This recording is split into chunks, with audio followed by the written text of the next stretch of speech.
Gracias a la reforma energética, por primera vez, comienza a bajar el costo de la electricidad que pagan las familias. Además, a partir de este momento, en 2015, ya no habrá gasolinazos.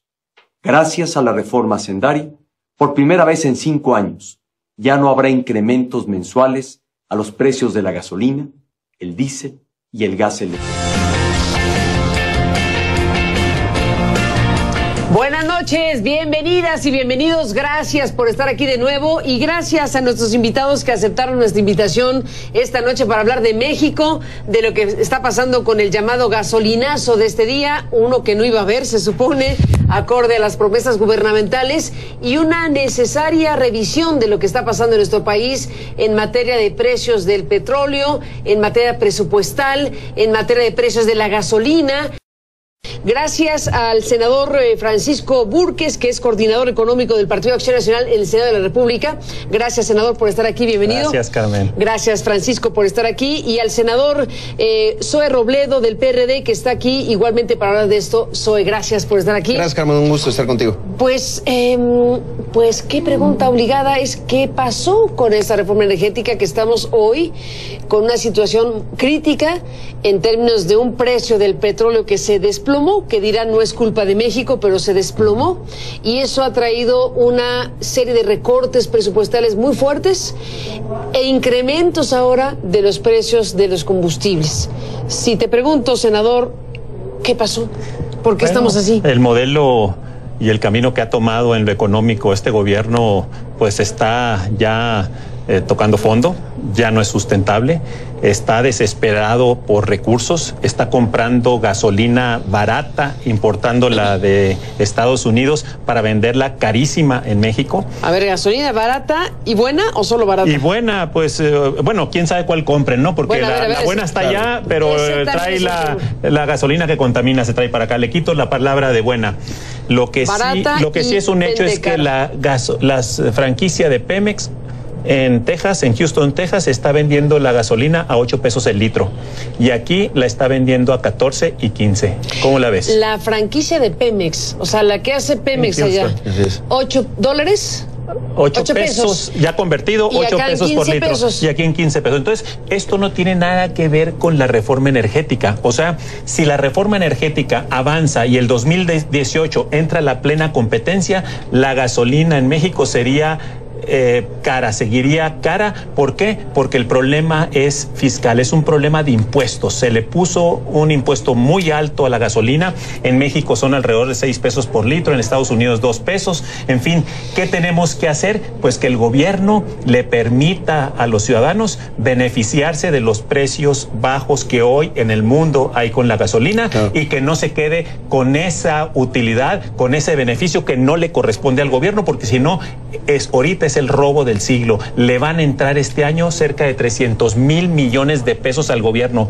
Dinero que le está robando a los consumidores mexicanos. ¿Robo? Robo en despoblado, porque es un dinero que pues el gobierno está haciendo, y me duele porque está avalado por el Congreso en su presupuesto del año pasado, y ojalá demos buena batalla ahora en este año en el Senado de la República, y no permitamos que el gobierno esté poniendo o clavando la uña con estos impuestos a la gasolina, además de todos los demás impuestos, además de la reforma fiscal que ha hecho que del 2012 a este momento cada mexicano esté pagando 80% más de impuestos. No nomás la gasolina, todos los demás impuestos están haciendo que cada mexicano pague 80% más de contribuciones fiscales para mantener a los políticos y sus programas clientelares. En agosto, los precios máximos de las gasolinas Magna y Premium serán de $13.96 y 14 pesos con 81 centavos por litro. El precio máximo del diésel será de 13.98 pesos por litro. Y bueno, pues con eso se mantiene, dice Hacienda. Y dime qué piensas, Francisco. Con eso se mantiene la confianza sobre la solidez financiera del país. Pues que lo digan ya nos pone a temblar, ¿verdad?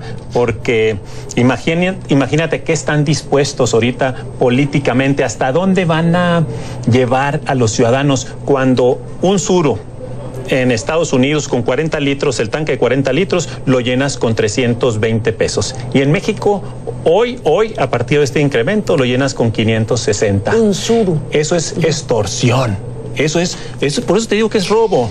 ¿Qué pasa? Pero a ver, te dirá la Secretaría de Hacienda, a ver, senador, pues ¿qué quiere que hagamos si se desplomó el precio del petróleo y cuánto porcentaje de las finanzas públicas sigue dependiendo del petróleo? Pues es muy fácil. ¿Cuánto? ¿36, 30, cuánto? No, sí, es como 32, ¿Cuánto? 34%. Era lo que debía depender. Ahorita ya anda bajo el 20%, en 18. O sea, ya no es un tema de que depende pero además, de las finanzas públicas de eso. Pero además es muy fácil. O sea, o le quitas más dinero cuando te viene ese déficit, le quitas dinero a los ciudadanos para resolver tu problema presupuestal o bajas tu gasto. ¿Qué hice yo el año pasado con un proyecto que invité a la sociedad civil a sumarse, el 50 menos, para bajar al 50% el presupuesto de la clase política? Yo estoy adentro, nosotros estamos adentro. Es un tiradero de lana y ahí se plantea bajarle 50% el presupuesto a los partidos políticos, incluyendo a mi partido, 50% a la Cámara de Diputados, a la Cámara de Senadores, de donde formamos parte, y no pasa nada. Es un tiradero de lana. No nomás es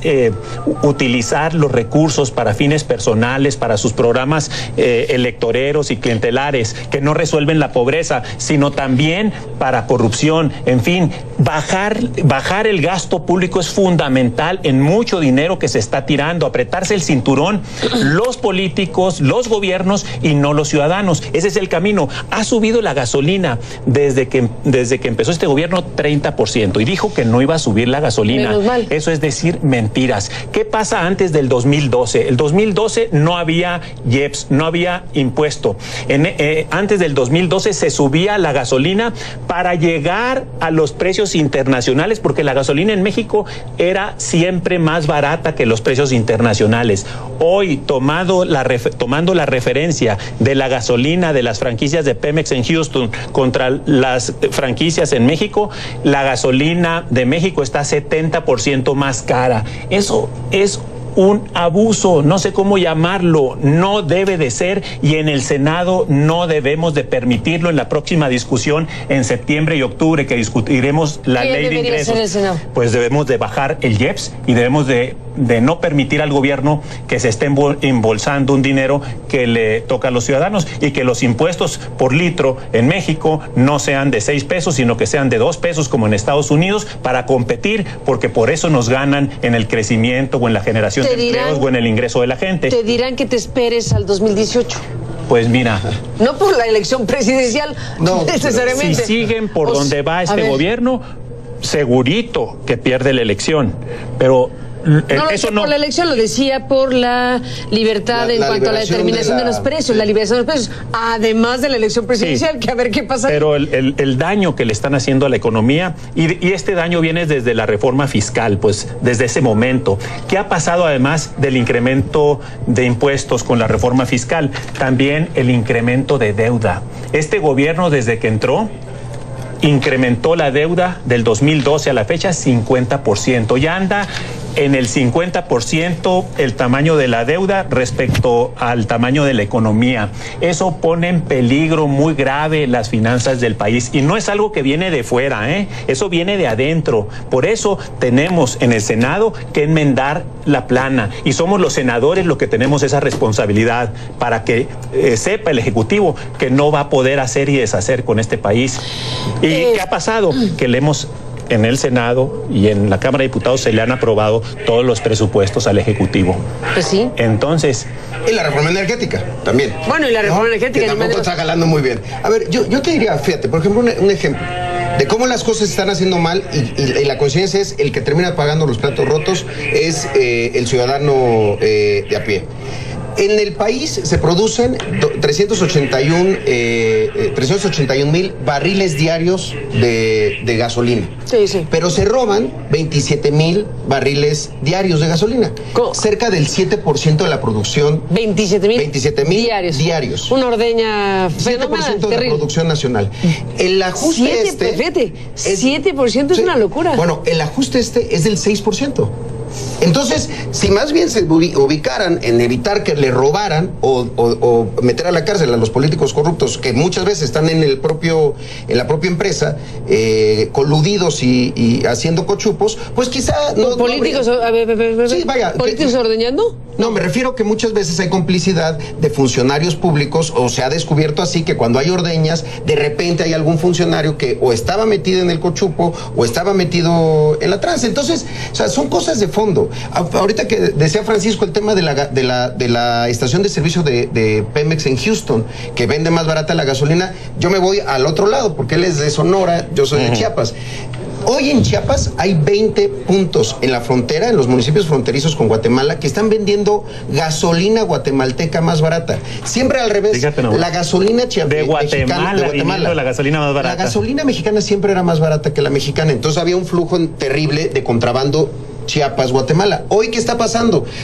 Están contrabandeando gasolina guatemalteca y te la venden a 12 pesos el litro, muchísimo más barato, porque es más barato ahora en un país que no tiene no tiene petróleo como Guatemala. ¿Es más barato ahí? Es más barata la gasolina en Guatemala que en Chiapas, bueno, que en México, pues. Por cierto, también la gasolina de la frontera sur es más cara que la de la frontera norte. También problemas de la competitividad y la productividad, porque siempre estamos en una situación ahí. Mis amigos de la frontera norte no les gusta mucho que diga esto, pero siempre estamos en una desventaja. Una desventaja. Ahora que decía Francisco, efectivamente, había un proceso previo al 2012 en el que se estaba ubicando el precio de la gasolina a precios internacionales. Ahora yo diría, bueno, si vamos a ubicar nuestros energéticos a precios internacionales, ¿por qué no vamos también ubicando nuestros salarios a precios internacionales? Hoy hay un planteamiento sobre el incremento del salario mínimo. Sale el secretario del Trabajo a decir, es que la volatilidad internacional, es que la caída de los precios del petróleo y los recortes no permiten subir el salario mínimo. Pero sí permiten meter un gasolinazo. Entonces, veamos las contradicciones de este gobierno, teniendo la oportunidad de buscar ecualizadores en el ingreso o más aún otras medidas de redistribución de la riqueza. Lo que estamos haciendo es pegarle como te decía, sí a los dueños de un automóvil, a los que se dedican al transporte, pero también es muy probable a aquellos que consumen productos que varían sus precios a la hora de que se incrementan los fletes y demás. El tema de la inflación. El tema de la inflación. Es una preocupación obligada en este momento. Después de la pausa regresamos a ese punto y demás asuntos. En la parte final del programa estamos viendo también el informe de la Secretaría de Hacienda que pregunta por qué cambia el precio de las gasolinas y hay una explicación oficial sobre el tema. Sí. Ahora retomamos el hilo de la conversación después de la pausa. Volvemos. Nos vamos. Un minuto para cada quien. ¿Cómo cierras, Francisco? Pues mira, hemos votado en contra, no nos han dado los votos en el Congreso para detenerlo. Aspiramos a que hoy, en esta discusión de septiembre-octubre, sí se logren los votos para detener esta afrenta a los ciudadanos. El presupuesto público ha subido 25% desde que entró este gobierno. ¿Y de qué ha servido? Necesitamos reorientar la economía para que el dinero esté en los bolsillos, en las manos de los ciudadanos y no de los políticos y del presupuesto público. Mira, lo que acabas de mencionar en esta explicación, así como en la banda podía haber un incremento como lo hubo de +3%, pudo haber hoy sido la noticia que la gasolina bajaba menos 3% su precio, porque ahí está en la fórmula, sí precios de referencia internacional, pero también costos y el IEPS, pero el tema de costos sí dependía del gobierno. El gobierno podía bajar la gasolina y decidió subirla. Yo creo que hay un problema también social grave. La palabra empeñada, la devaluación de la palabra de un político, salir a decir en cadena nacional, en un anuncio, que la gasolina iba a bajar y luego subírsela, nos pega a todos los políticos, porque por eso nadie nos cree, por eso ahí estamos en esos niveles de credibilidad, de confianza y demás. Hay que recuperar la palabra y que cuando se empeña se hace todo por cumplirse. Y hoy no le están cumpliendo a México, le subieron la gasolina y bueno, ahí estarán ya las observaciones sobre además a ver en qué se lo gastan, porque generalmente esto termina siendo para gastarse en campañas electorales. Hay tres muy importantes el año próximo, la del Estado de México. Tenemos que observar para qué va a venir estos recursos que se le van a dotar al Estado. Pues son cerca de 300,000 millones de pesos. 300,000 millones de pesos, ¿y es el último gasolinazo del año? No, seguramente por lo menos en diésel y en Magna la pueden seguir subiendo, ¿eh? Y la electricidad, ¿ya ves cómo subió la electricidad? En Magna dijeron que se quedaba en 13.98, pero Dijeron. Lo pueden subir 2 centavos más, pero dicen la pueden subir más. ¿Y la electricidad? Subió 7% la doméstica, y soy de Sonora, fíjate nomás. Y la empresarial, a las empresas, las que generan empleos, le subió 14%, pero estamos 50% más cara en México que en Estados Unidos. Y esto pues es debido a esos monopolios. La reforma energética lo que hizo es acabar con esos monopolios en un periodo de 3 años para que el ciudadano pueda escoger servicios diferentes a los del gobierno, porque con los del gobierno, como la Comisión Federal de Electricidad y como Pemex, les ha ido muy mal. Entonces hay que darle el poder al ciudadano para que escoja donde más le convenga. Pues ahí está esta discusión abierta. Gracias, senadores, por estar aquí. Muchas gracias, Carmen. Gracias, Zoe, gracias, Francisco, a los dos por estar aquí. Y a usted que nos permitió acompañarle. Seguiremos en el tema. Buenas noches, que descanse y hasta mañana.